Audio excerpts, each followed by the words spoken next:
Hello students. So in the previous video I explained you the problem related to the operating cycle method. I hope you cleared with that problem, and in the again another video also I explained you the problem related to operating cycle method. So as of now we had seen two problems. Now I'm going to start the next method, that is assessment of working capital or estimation of current assets and current liabilities. This is the second method which is helpful for calculating the working capital. Okay, so for your syllabus first two methods are only under the methods of working capital, where we had seen that is the calculation of working capital can be done with the various methods, but for your syllabus only two methods were there. Okay, so ಎರಡು method ಅಷ್ಟೇ ನಿಮಗಿರೋದು. First one we had seen that is operating cycle method, and another one is this method, that is assessment of working capital, or it is also called estimation of current assets and current liabilities. Okay, C ನಿಮಗೆ operating cycle ಮೆಥಡ್ನಾಗ ಎರಡು problem ಹೇಳೀನಿ. ಅವು problem ನಿಮ್ಗೆ ಇನ್ನೂ doubts ಇತ್ತು ಅಂದ್ರೆ ಈಗ ಇದೊಂದು method ಮುಗಿಸಿ ಮತ್ತು ಇನ್ನೊಂದು ಎರಡು ಮೂರು ವಿಡಿಯೋಸ್ ಮಾಡಿ ಅದ್ರಾಗ ನಿಮಗೆ ಮತ್ತು ಈ ವೆರೈಟಿ ಪ್ರಾಬ್ಲಮ್ ಆ ವೆರೈಟಿ ಪ್ರಾಬ್ಲಮ್ ಎರಡನ್ನೂ ಹೇಳ್ತೀನಿ. Okay, so as of now moving to the next method. So this is in this method we are considering the current assets and current liabilities. Okay, in the previous method what we used to do, we used to go for considering the all the elements ಅಲ್ಲಿ ಏನು ಬಂದಾವಲ್ಲ ಅವೆಲ್ಲ elements ಎಲ್ಲೂ ಬರ್ತಾವ್ರಿ. Raw materials, work in progress, the debtors, finished goods, creditors, everything will come under this method also. But here a proper category has been made. So ಇಲ್ಲೊಂದು category ಮಾಡ್ಯಾರ್ರಿ. ಏನು category ಅಂದ್ರೆ current assets, current liabilities.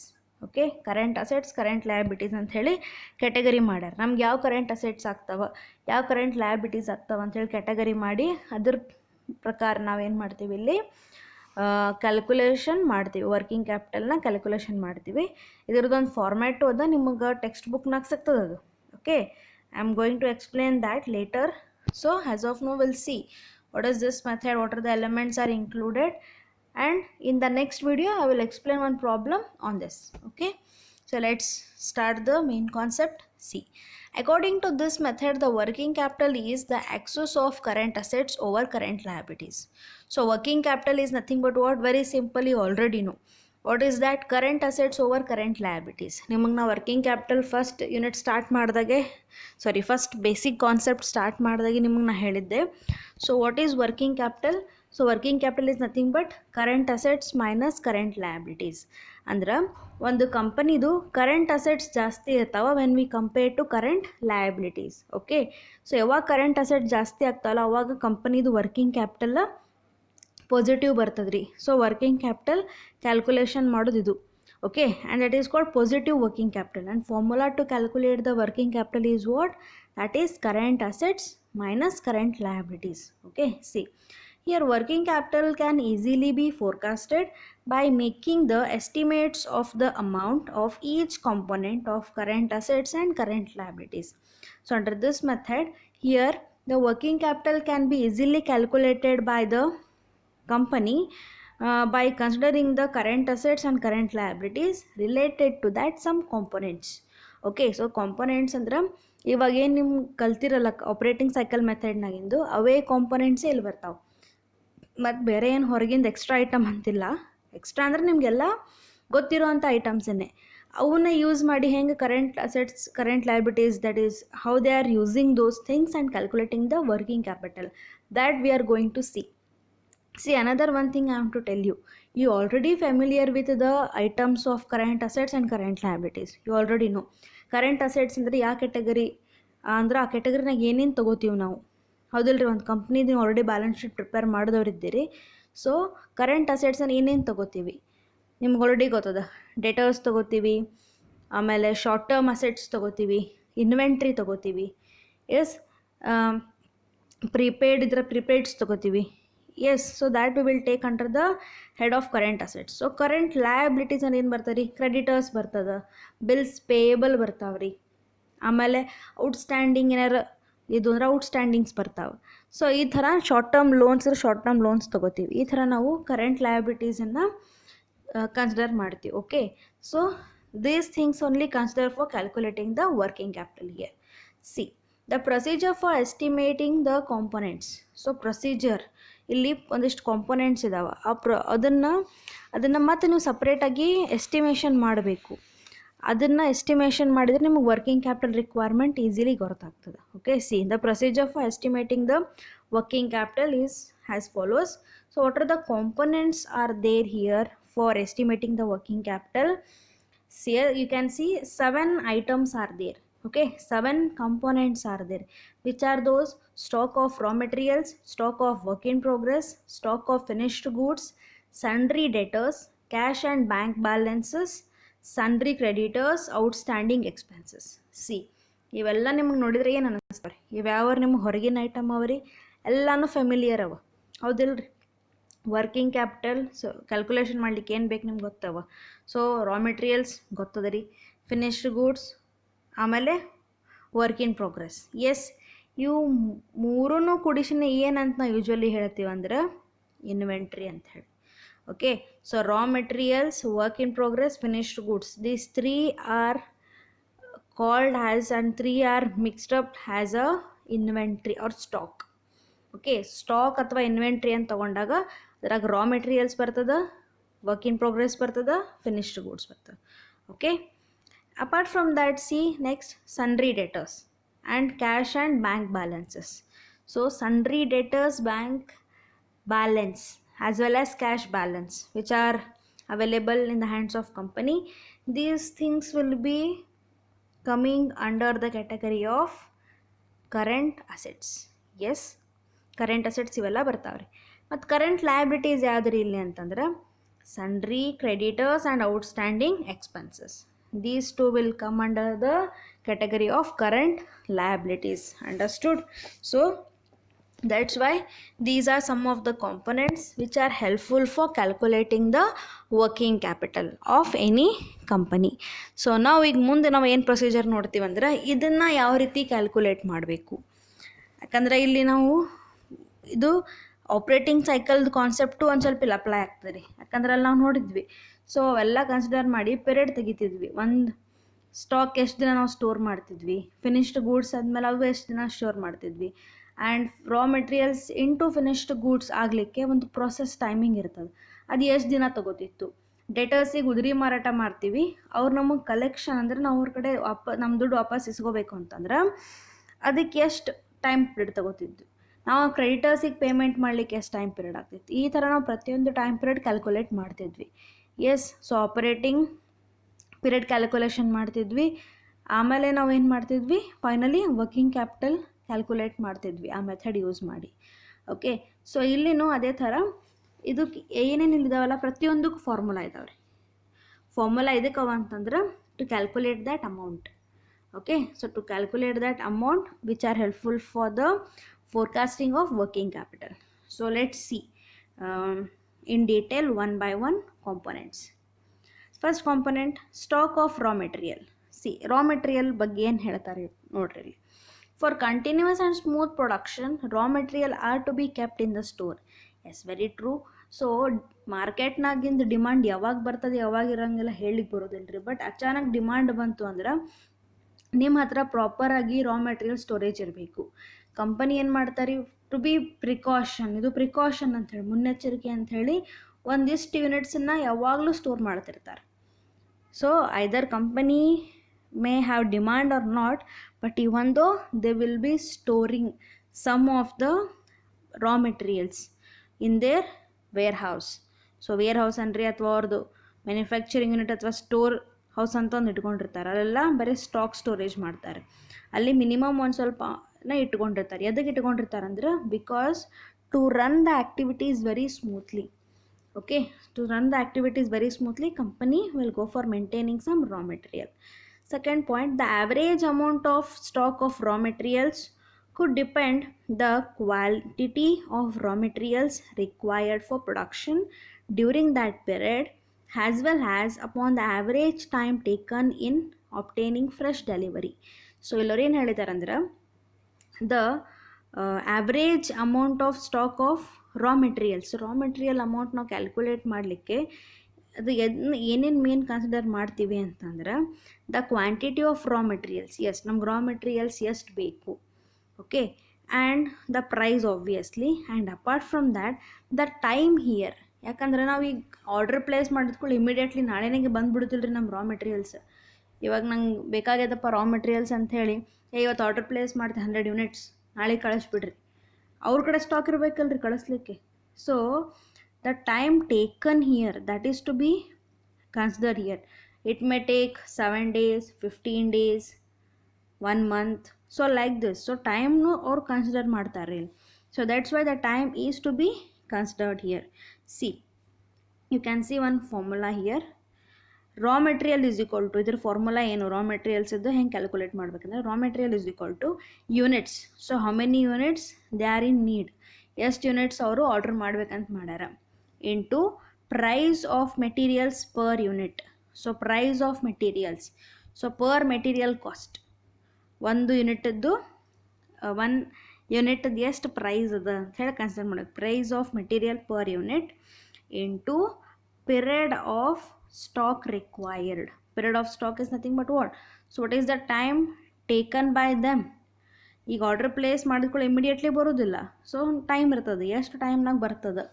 So that is to be considered for the calculation. I hope you are understanding this.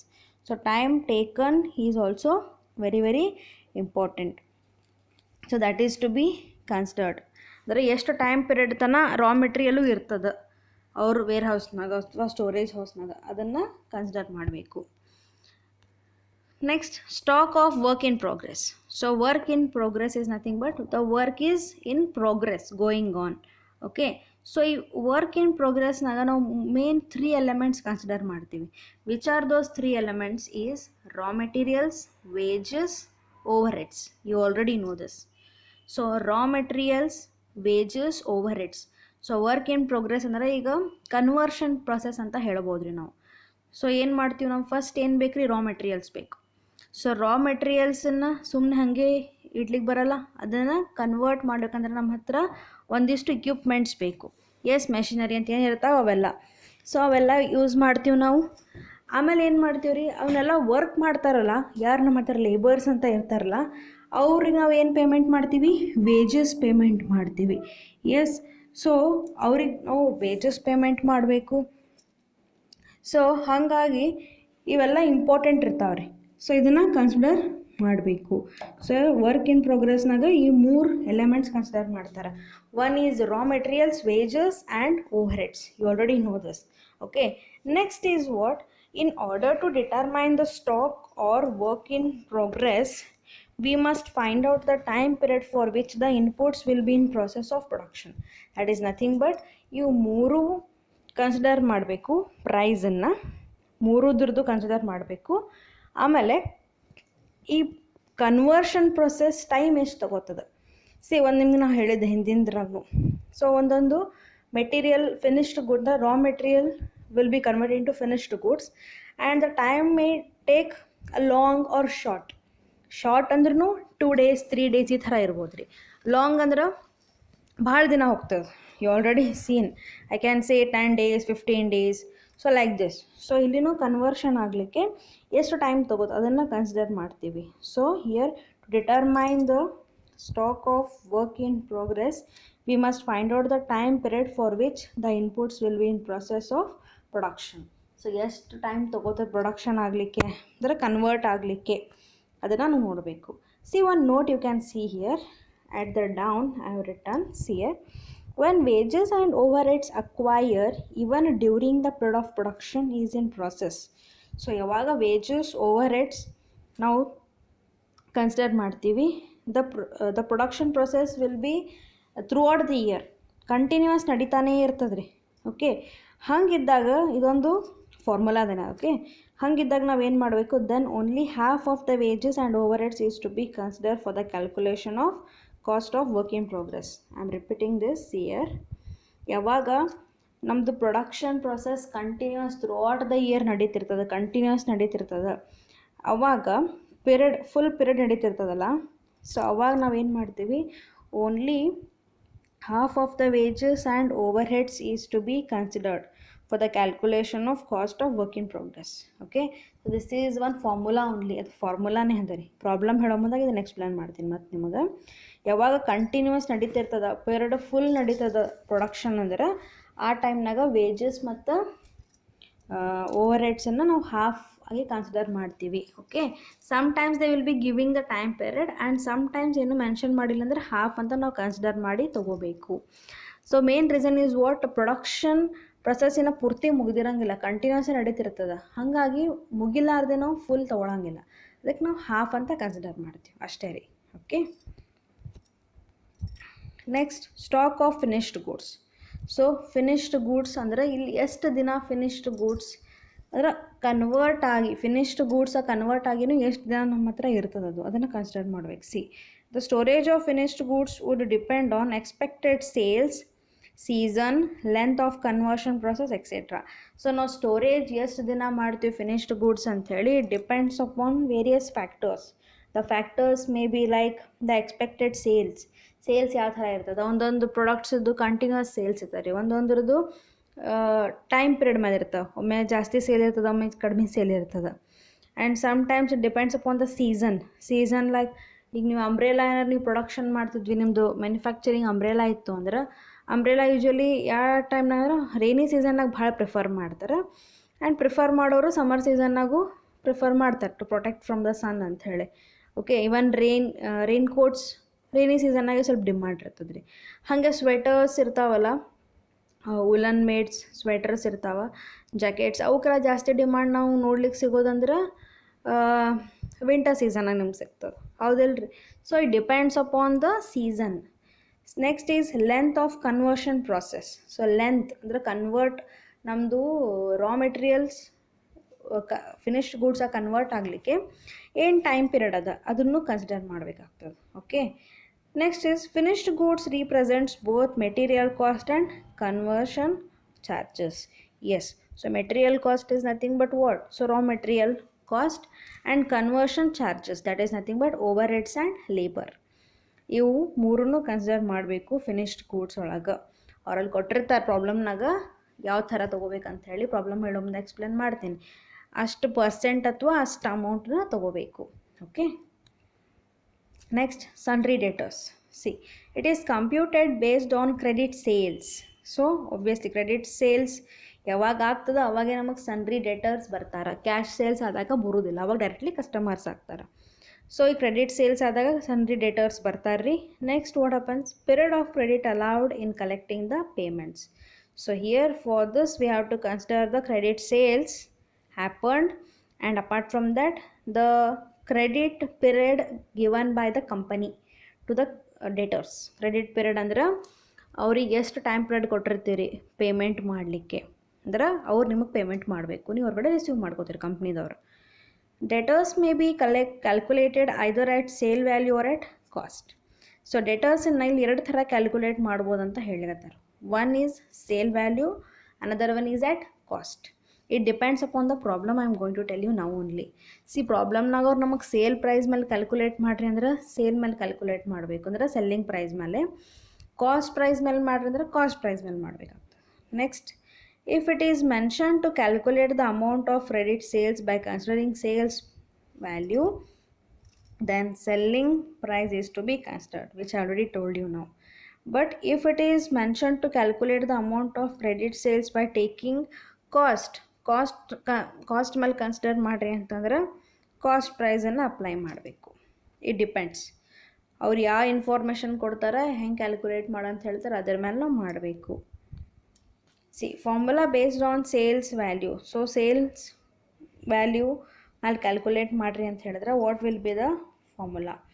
debtors is equal to units of credit sales. Nothing will change here, only selling price, cost price change ಆಗ್ತದೆ. C, debtors is equal to units of credit sales into selling price per unit. ಅಂದರೆ ಎಷ್ಟು units sale ಮಾಡಿರಿ, like 100 units. What is the price per unit? I can take 10 rupees. So 100 into 10 into credit period. Credit period ಅಂದರೆ ಎಷ್ಟು ದಿನ ಕೊಟ್ಟಿರ್ತೀರ time period. ನೀವು ಅವರಿಗೆ 15 days ಕೊಡ್ಬೋದು ಅಥವಾ 1 ಮಂತ್ ಕೊಡ್ಬೋದು, 2 ಮಂತ್ಸ್ ಕೊಡ್ಬೋದು. ಅದನ್ನು ಕನ್ಸಿಡರ್ ಮಾಡ್ಬೇಕು. ಡೈರೆಕ್ಟ್ಲಿ ಪಿರಿಯಡ್ ಅಲ್ಲ, ಡಿವೈಡೆಡ್ ಬೈ 365 ತೊಗೋಬೇಕ್ರಿ ನಾವು. ಮಂತ್ಸ್ ಇದ್ರೆ ಡಿವೈಡ್ ಬೈ 12 ತೊಗೋಬೇಕು. ಅಂದರೆ 1 ವರ್ಷದೊಳಗೆ ನೀವು ಎಷ್ಟು ಟೈಮ್ ಪೀರಿಯಡ್ ಕೊಟ್ಟಿರಿ ಅಂಥೇಳಿ. ಸೊ ಈ ಥರ ನಾವು ಕ್ಯಾಲ್ಕುಲೇಷನ್ ಮಾಡಬೇಕು. If it is given on the cost, so cost ಮೇಲೆ ಮಾಡಿರಿ ಅಂತ ಹೇಳಾರಂದ್ರೆ cost of sales, then debtors is equal to units of credit sales into cost per unit. You have to take cost into credit period. So only one thing will change, that is your cost price. Okay, next creditors. ಇಲ್ಲಿ ನಾ cash ಬಿಟ್ಟೆ, ಯಾಕಂದ್ರೆ cash bank ಬ್ಯಾಲೆನ್ಸದು ಏನೂ ಇರೋದಿಲ್ಲ ರೀ. ಅವ್ರು mention ಮಾಡಿದ್ರು problem ಅನ್ನಂಗಂದ್ರೆ ಅಲ್ಲಿ ಕರೆಂಟ್ ಅಸೆಟ್ ಅಂತೇಳಿ ತೊಗೊಳ್ಳೋದು, ಕೊಟ್ಟಿಲ್ಲ ಅಂದ್ರೆ ತೊಗೊಳಂಗಿಲ್ಲ ಅಷ್ಟೇ. ಓಕೆ, ಅದಕ್ಕೆ ಕ್ಯಾಶ್ ಬ್ಯಾಲೆನ್ಸನ್ನು ತೊಗೊಂಡಿಲ್ಲ, ನಾನು ಡೈರೆಕ್ಟ್ಲಿ ಕ್ರೆಡಿಟರ್ಸ್ ತೊಗೊಂಡಿನಿ. See, it is estimated on the basis of credit purchases and credit period allowed by the suppliers of raw materials obviously. So ಕ್ರೆಡಿಟರ್ಸದು ಕೆಲಸ ಏನಿರ್ತದೆ ಅಂತಂದ್ರೆ, ಏನು ಕ್ರೆಡಿಟ್ ಪರ್ಚೇಸಸ್ ಕಂಪ್ನಿ ಮಾಡಿರ್ತದೆ ಆ್ಯಂಡ್ ಕ್ರೆಡಿಟ್ ಪೀರಿಯಡ್ ಅವರು ಕೊಟ್ಟಿರ್ತಾರೆ, ನಮ್ಮ ಕಂಪ್ನಿ ಕೊಟ್ಟಿರ್ತಾರೆ. So suppliers will be giving the time period for the making the payment for the purchase of raw materials, and what the time period they have given, within that time period the company has to make the payment for the purchase of raw materials. Okay, and creditors obviously current liability. ಇವು ಆಗಲೇ ಏನು explain ಮಾಡಿದ್ನಲ್ಲ, ಅವು ಅಷ್ಟನ್ನು add ಮಾಡಿ ಇದನ್ನೊಂದೇ minus ಮಾಡಬೇಕು. And apart from that, if any outstandings are given, outstanding ಏನಾರು ಕೊಟ್ಟಿದ್ರು ಅಂದ್ರೆ ಅದನ್ನು ಕನ್ಸಿಡರ್ ಮಾಡಬೇಕು. ಔಟ್ಸ್ಟ್ಯಾಂಡಿಂಗ್ ಸ್ಯಾಲ್ರಿ, ಔಟ್ಸ್ಟ್ಯಾಂಡಿಂಗ್ ರೆಂಟ್ ಅಂತ ಏನಾರು ಕೊಟ್ಟಿದ್ರು ಅಂದ್ರೆ ಅದು ನಮಗೆ ಕರೆಂಟ್ ಲಯಬಿಲಿಟಿ ಆಗ್ತದೆ. That is to be considered and deducted. Okay, and what is the formula is, see, creditors is equal to units of raw materials purchased on credit. Units of raw materials, how many units of raw materials the company has purchased on credit basis. Okay, like I can take the example 100 units. Okay, rate per unit ಎಷ್ಟಿರ್ಬೋದು? Raw ಮೆಟೀರಿಯಲ್ಸೇ purchase ಮಾಡಿರ್ತಾರೆ, like 5 rupees per unit. Okay, and you have to multiply with credit period. ಅವ್ರು ಎಷ್ಟು time period ಕೊಟ್ಟಿರ್ತಾರೆ payment ಮಾಡಲಿಕ್ಕೆ. So ಇಷ್ಟನ್ನು consider ಮಾಡಬೇಕು. ಇಲ್ಲಿ ಸಿಂಪಲ್ ಇರೋದು ಫಾರ್ಮುಲಾ ಎಲ್ಲರೂ ಕಾಮನ್ ಅಂದ್ರೆ the units into per unit cost into time period. Getting units ಅಂದರೆ ಎಷ್ಟು ಯೂನಿಟ್ಸ್ ಪರ್ಚೇಸ್ ಮಾಡಿರ್ತೋ ಎಷ್ಟು ಯೂನಿಟ್ಸ್ ಸೇಲ್ ಮಾಡ್ಯಾರ ಅದನ್ನು ತೊಗೋಬೇಕು, ಇಂಟು ರೇಟ್ ಪರ್ ಯೂನಿಟ್, ಆ ಪರ್ ಯೂನಿಟ್ ಎಷ್ಟು ಕಾಸ್ಟ್, ಇಂಟು ಟೈಮ್ ಪೀರಿಯಡ್, ಎಷ್ಟು ಟೈಮ್ ಪೀರಿಯಡ್ ಕೊಟ್ಟಾರ. ಓಕೆ, ಇಷ್ಟು ಮೇನ್ ಕನ್ಸಿಡರ್ ಮಾಡಿದ್ರೆ ನಿಮ್ಗೆ ಅದು ಗೊತ್ತಾಗ್ಬಿಡ್ತದೆ. ಇದಿಷ್ಟು ನಾವು ಫಾರ್ಮುಲಾ ಅಪ್ಲೈ ಮಾಡಿದ್ರೆ we can ascertain the creditors. And finally, by adding above all items which were discussed right now and finally deducting only one item, that is creditors, that is current liability. Current liability of creditors ಒಂದೇ ಕೊಟ್ಟು creditors ಒಂದೇ deduct ಮಾಡ್ತೀವಿ. If they have given any other outstandings, that is to be deducted. And at last we'll go for ascertaining the working capital. After ascertaining the working capital, if it is mentioned in the problem that maintain some percent has a reserve ಅಥವಾ contingency ಅಂತ usually maintain ಮಾಡಬೇಕು. Contingency is nothing but the amount maintain for meeting some uncertainties which may happen, may not happen. Okay, precautionary ಅಂತ ಹೇಳಿ ಅದನ್ನು ಮಾಡೋದು. ಹಾಗೇನಾರು mention ಮಾಡಿದರೆ ಅದನ್ನೊಂದು ಮಾಡಬೇಕು. Okay, so have a look on this video and have a look on the theory part which is given in the problem, and in coming video I am going to explain one problem on this so you can clearly understand the part. Okay, if you are having any doubts you can ask me.